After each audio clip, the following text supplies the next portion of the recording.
إن هذا القرآن يهدي للتي هي أقوم ويبشر المؤمنين الذين يعملون الصالحات أن لهم أجرا كبيرا.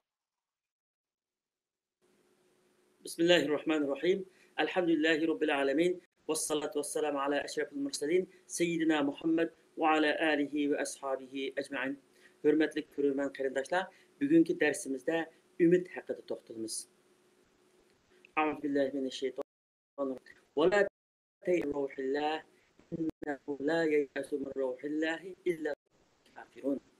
Allah'ın rahmetinden ümitsizlenenler ki Allah'ın rahmetinden fakat kafir kavimler ümitsizlendi. Ümit insan hayatındaki bir çırak. İnsanın hayatını yürütüdüğün bir çırak.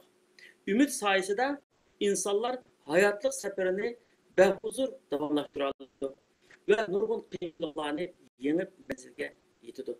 Mesela mahpuslar tutulduğun bir günün kilişini ümit hayatını davamlaştırdı. Kiseller bir şifalık ruhini yüksek tutalaydı. Zor kıyınçılıkta, iktisadi kıyınçılıkta kıyınçılıktan bir asallıkның buluşuğu işinip berdaşlık verdi. Okuyucular parlak gelecekni ümit kılıp japalık ügünüşlerini kılıdı. Demek ümit hayatımızdaki bir çırak. Ümit çırağı bizni aldığımızga mağdurdu. Ümitnin rolü hayatımıza intayin çoğun.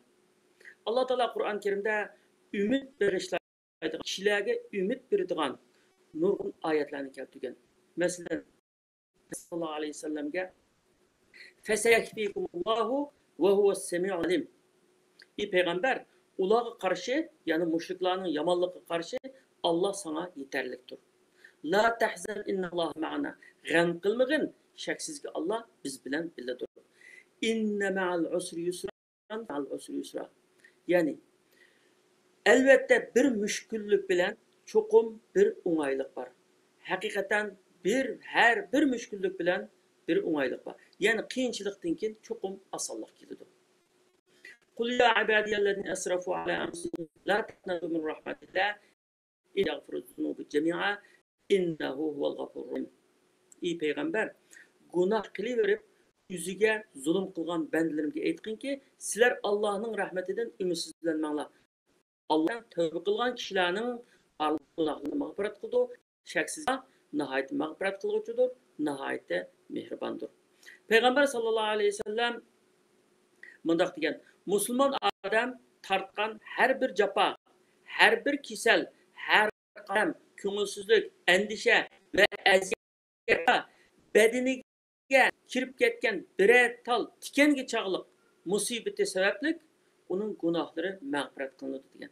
Yani mümin adamning tartqan japosi, mayli ma'naviy jafo, mayli jismoniy jafo bo'lsin, qandaqli tartqan jafosi mümin adamning uningga savob beriligi bo'ladi. Alloh taolo şunun bilan birga gunohini mag'firat qildi deganlikdandir.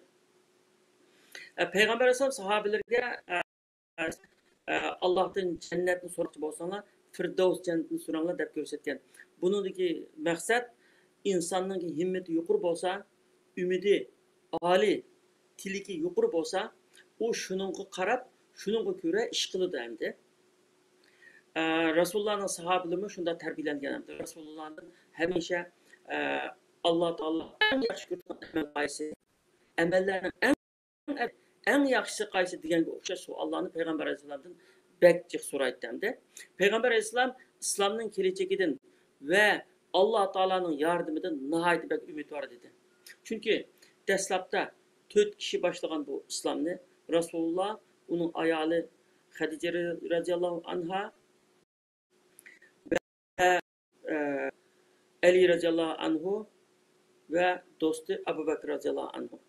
Şular biletti. Şunun bilan xili uzun zaman şunda devam kılgan. Şu çağdımı bu İslam'ның alimi bir din bulutkanlıktan işencisi kattı idi. Bir günü Peygamber Aleyhisselam degan Allah ziminni yig'ib ko'rsatdi. Men uning chiqish va kun chiqish taraf aniq ko'rdim. Mening ummatim menga ko'rsatilgan joylarning hammasiga ega bo'ldi. Albatta Rasulullohdan keyin yani yarim asrga payg'ambar sallallohu alayhi vasallamning Osiyo, Afrika,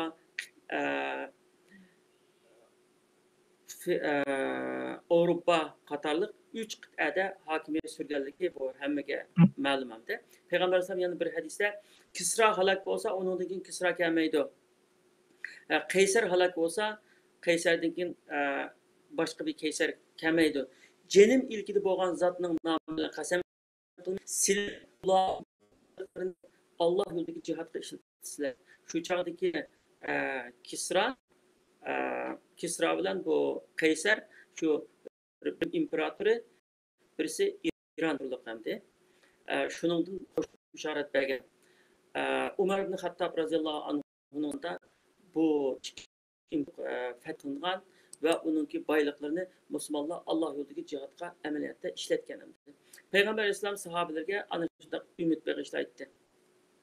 Ya'ni xalifaning davrida Payg'ambar sallallohu alayhi vasallam xo'sh bishorat bergan ya umid bergan va va'da qilgan ishlarningki ko'plari amalga oshgan yana.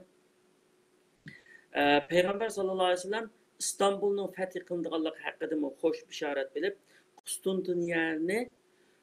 Qustantiniya yani hozirgi İstanbul chuqur fath qilinadi. Uni fath qilgan qo'mondan nima degan yaxshi qo'mondan, uning qo'shini nima degan yaxshi qo'shin.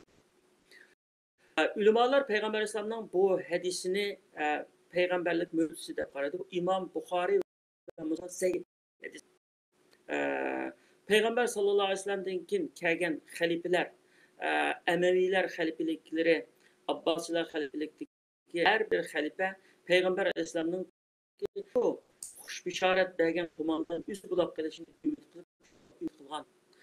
Hatto Osmoniylar davlati qurilgandan keyin Ertuğrul'dan boshlab, Sulaymon Shohdan boshlab ular shu Rasululloh xush bishorat bergan qo'mondanning üst bulab qilishi, o'sha İstanbul shu orzu bilan shunda o'tgan. Ammo bu ular hech qanday nasib bo'lmay Osmoniylarning 7-sultoni Muhammad Fatihga nasib bo'lgan. Muhammad Fatih İstanbulni fath qilgan. Demak, buni Rasululloh sollallohu alayhi vasallam bir qancha burun buning xabarini berib o'tgan. Demak, endi umid qanchalik cho'ng bo'lsa, natija shunchalik cho'ng bo'ldi. Umid qanchalik oddiy bo'lsa, shunda oddiy bo'ladi. Shu umidsiz hayot emas yani. Umid har qanday qarang'ulikni yuritadigan, har qanday qiyinchilikni o'ng'aylashtiradigan, har qanday yiroqni yaqin qiladigan, odamga madad beradigan, kuch beradigan bir narsa, serilik narsamda. Deydi, har qanday narsa ikki qatim yaratildi. Bu deganlik birinchi qatim fikrda yaratildi masalan. Bir narsani orzu qildi inson, bir narsani umid qildi. Uningdan keyin shuni o'ylaydi, mulohaza qildi, tafakkur qildi, izlandi, u narsa bo'ladi hamda.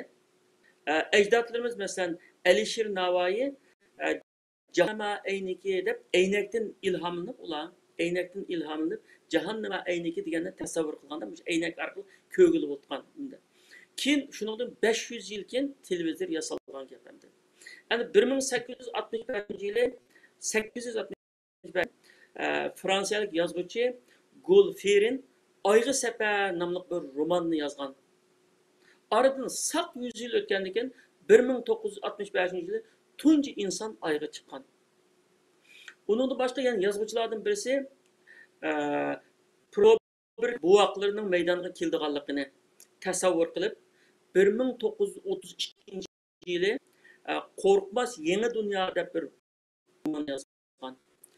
Uningdan keyin G'avvos yana bir olim fikr qilib suv ostida yurish degan roman Eli uzun vaqtdan keyin G'avvos ijod qilgan.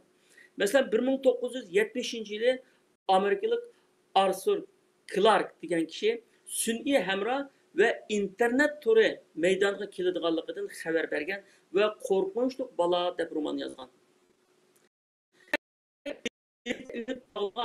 Va tasavvur qilgan boy kishilar keyingilarning izlanish yo'lini ochib bergan. Olimlarning diqqatini qo'zg'agan.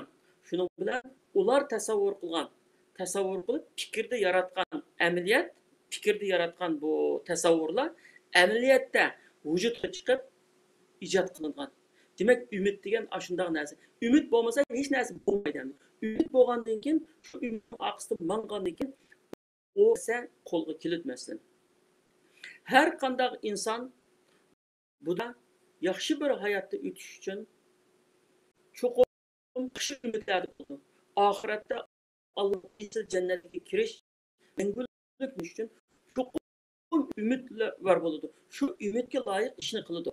Agar u inson u arzu bo'lmasa hech qanday ish qilmaydi. Shu umid arzuga loyiq ish qildi. Shunga umiddan ayrılgılı bo'lmaydi, onun bihajat bo'g'lim bo'lmaydi. Umid bizning hayotimizdagi xuddi suv bilan havoga o'xshash shunda muhim bir narsa.